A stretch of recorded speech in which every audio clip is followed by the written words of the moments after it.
I think I'm recording. Okay, cool.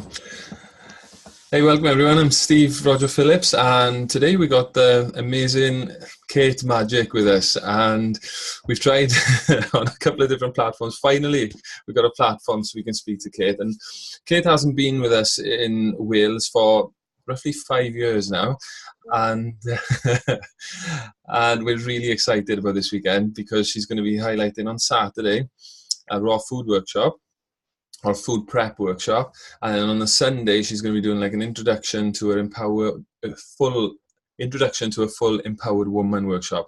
I'll make sure that I got that right with Kate now, just to be sure. But Kate's, for any that don't know, I'm sure you do, but she's a prolific author, and was one of, if not the head of that started then the raw food movement in the UK. So yeah, really excited to get her, and she's been really pivotal in our raw food journey. So without further ado, over to you, Kate. How are you doing, Kate? All right? Really good, thanks. How are you? Awesome. It's got something in my throat then. Let me So what are you going to be what can you tell the viewers? What are you going to be doing on the weekend? What's happening on Saturday? So on A bit of insight. we're doing the Easy Gourmet Raw workshop, which is something I've been teaching for maybe like 3 years now.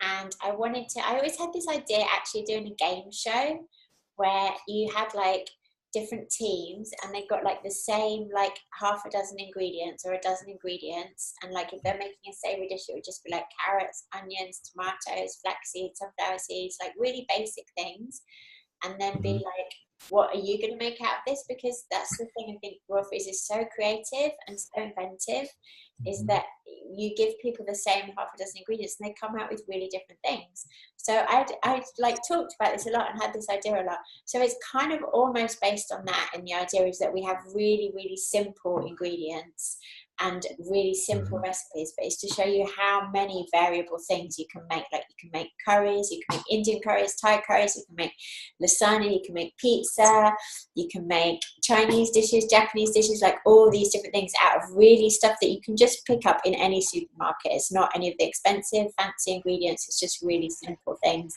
and everyone has a go at making their own dish. So it's really about your creativity and you kind of playing with things and seeing how easy it is, because that's really my passion, is that it really upsets me that people think eating healthy has to be expensive.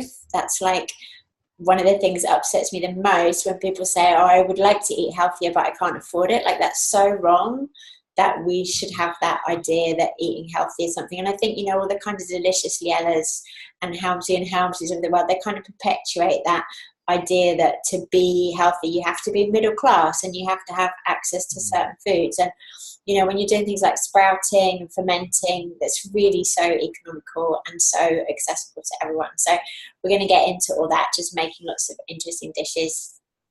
And then on Sunday, Emma's really into my empowered women work. So this is a book that I launched in January. So this is its first year of kind of teaching workshops. I don't even want to say teaching workshops, but it's like sharing workshops really, because I feel like with this material it really comes to life when people put their own experience to it and their own perspective to it. So it's really about understanding our hormones as women, and this came from me through going through the menopause. I started my menopause maybe about 5 years ago, so probably around the time that we last met. Was that the beginning of it? Or yeah, that was probably right at the beginning of it. And I just really noticed a shift in my Can you just repeat that, Kate? Can you just repeat that, Kate? It broke up on my side, just to make sure that it doesn't on the recording. I started the menopause. I think you were at the point where you said about going through your own pregnancies. I think you were going to say, but I was going to say menopause. Going through the menopause, starting that around cool. 3, and really noticing a shift. I think really the easiest way to describe it is a shift in my priorities and a shift in what was important to me, and a shift just in my perspective on life, and really understanding how that came from my hormones, from my hormonal, how our hormones create our drives and desires. So then really researching a lot of information around hormones and seeing how they tie into everything. They tie into our happiness, into our stress levels, into weight issues, into, you know, the thyroid issues, which is so prevalent. And obviously for women, you've got your cycle issues, your monthly cycle issues. So how many aspects of our life all tie into the fact that we don't really understand our hormones, and we don't really pay enough attention to what these biochemical messengers are trying to tell us.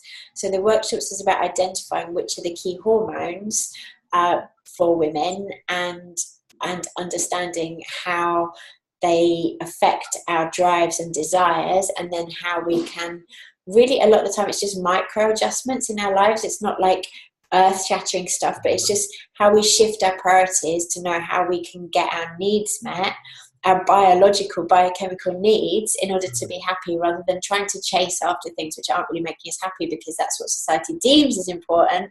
You know, I work with so many women, like it's nearly always women that I'm working with, and so much of the time people are taking care of their diet, they're eating organic, they're eating plant-based, they're getting exercise, they're doing their yoga, they're doing meditation, they're still not feeling vital, you know, they're still feeling burnt out, they're still feeling a bit low energy. Just broke up again and said doing the yoga. They're doing all these things, but they're still feeling low energy. So I think really understanding our hormones and understanding how we create healthy boundaries and healthy priorities for ourselves in our life is really important to achieving that level of extreme health and vitality that we're all looking for.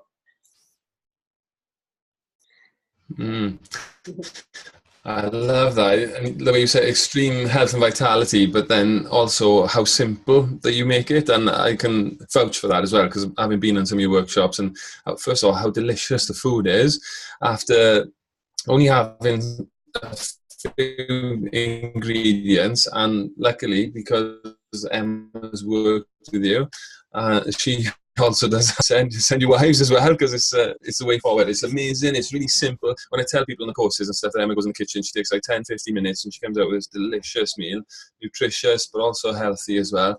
It's they're blown away and they all want to do it. So yeah, I'm glad you come in to share that with us on and the simplicity of it, because people can be so confused and they think like raw food. I think people that have never experienced raw food are just like, that is just lettuce and stuff, right? Do you get stuff like that? Yeah, of course, lettuce and bananas. Which I hardly eat lettuce, and I hardly eat bananas. And the food is lush, isn't it? I mean, you know, the desserts as well are phenomenal. So if you're wondering, because again, it's not about like the things we talk about on our naturopathic nutrition course. It's not about, okay, we may be taking some things out, but it's replacing it with better stuff, right? Yeah. Is that a principle you come from as well?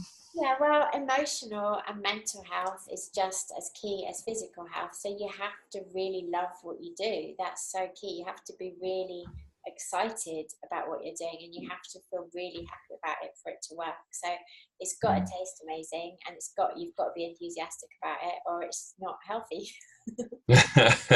Yeah, too right. So can you give people a little bit of a background, Kate, of how you got into this stuff? Because I did allude to it at the start and just said that you were like at the start of the movement, because I watched one of your videos on YouTube recently before this interview, and you were saying I think you were the first published the first book in the UK. Was that right, or was it the world? Yeah, I believe so. It was the first recipe book in the UK. That was 2002.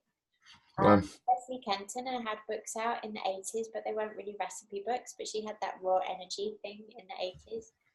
But I think it was the first actual recipe book. So for me, it was just an intuitive journey. I always just gravitated towards healthier foods. I mean, our understanding of what was healthy back in the 80s was very limited compared to what it is now, but I always gravitated towards those things. I didn't like animal products. So it was really a journey I kind of went on my own at the beginning. Also, it was pre-internet, so you know, it's really we can't remember now how we communicated pre-internet days, but it was all much more about the inner journey rather than, you know, looking for stuff outside of ourselves. So I was just doing it intuitively, really, and then the book came out from people being interested in what I was doing, and then I set up the website Raw Living in 2000. 2, I think. So it's like 16 years now. It's been my business. Wow. And you've gone through quite a lot of trials and tribulations with, well, you've been through all the whole things about labelling foods and stuff, you know, when all the acts came in the European Union and things. So, well, I suppose we'll touch on this a little bit more when we speak to you about the Warriors of Peace Network, because you're going to be speaking a little bit more about the business side of it. But yeah, so you've stood the test of time then, that's what I'm trying to say. Yeah, I think, you're bringing up a good point there, because there's a lot of restrictions around what we're allowed to sell and around what we're allowed to say. And people don't realise the extent to which we're being censored. When we are being censored, we would get shut down if we put the word cancer on our website. There's so many of the things that we sell that have been used for thousands of years. It's a very colonial mentality, in that these foods, which are traditional foods that have such a long and wide history of usage, are not permitted because a certain sector of people say there's no evidence for them working. Okay, you haven't made any evidence, but there's like so much. What if thousands of people have used them? If millions of people have used them for thousands of years, surely that is the evidence. So yeah, there's a lot that stops us being able to fully do what we would want to do in the world, and it has been harmful to us as a business. Because we can't share it. We're not allowed to share information on the website. We're not allowed to. There's a whole host of words which are illegal to use, like benefit. Can't say anything has a benefit. Wow. The word superfood is illegal, but you can write super food, because the word super is not illegal and the word food is not illegal, but you join them together and make the word superfood and you're breaking the law. Wow, I didn't even know it was that strict. The benefit, wow, it's phenomenal. How can you not say that a food gives you benefit? It's clean off, isn't it? It's Orwellian. Wow, it's crazy stuff. But if you want to find out some more about that, then viewers, if you want to find out some more about that this weekend, so I'll post the links alongside this video as well, and the link to the event that I've set up on Facebook, etc. And if you're not on Facebook and you just get us from the mail out that we send, then there'll be a link where you can sign up just through a PayPal link. And if that's an issue, or if you want to do a backs payment or anything, just get in touch with us and we can sort that out for you as well. Or even if you wanted to, ultimately it's best if you can pay before the event so that we know numbers. But if that's an issue, just get in touch with us, and we're usually quite we usually work things out for people. So anything else that you'd like to say about the weekend, Kate, or about coming to Wales again or anything? Yeah, I haven't been for a number of years, so I'm really looking forward to coming. And thank you for inviting me. Thanks a lot for coming, Kate. I'm really looking forward to it, because not only sharing it with our students, which of course are really close to our hearts, and but also the opportunity for the public to come in and experience this, because in Wales, unfortunately, we don't get so many high caliber speakers and talkers on this subject. So it's Emma's been a pioneer in the field throughout the years. I'm sure you've witnessed that with her. She's really been a pioneer, and it's such a blessing to have you coming down to see us. I'm really looking forward to seeing you on the weekend, Kate. And thanks a lot for giving us the pleasure and honour of hosting you. Thank you. No worries, see you soon.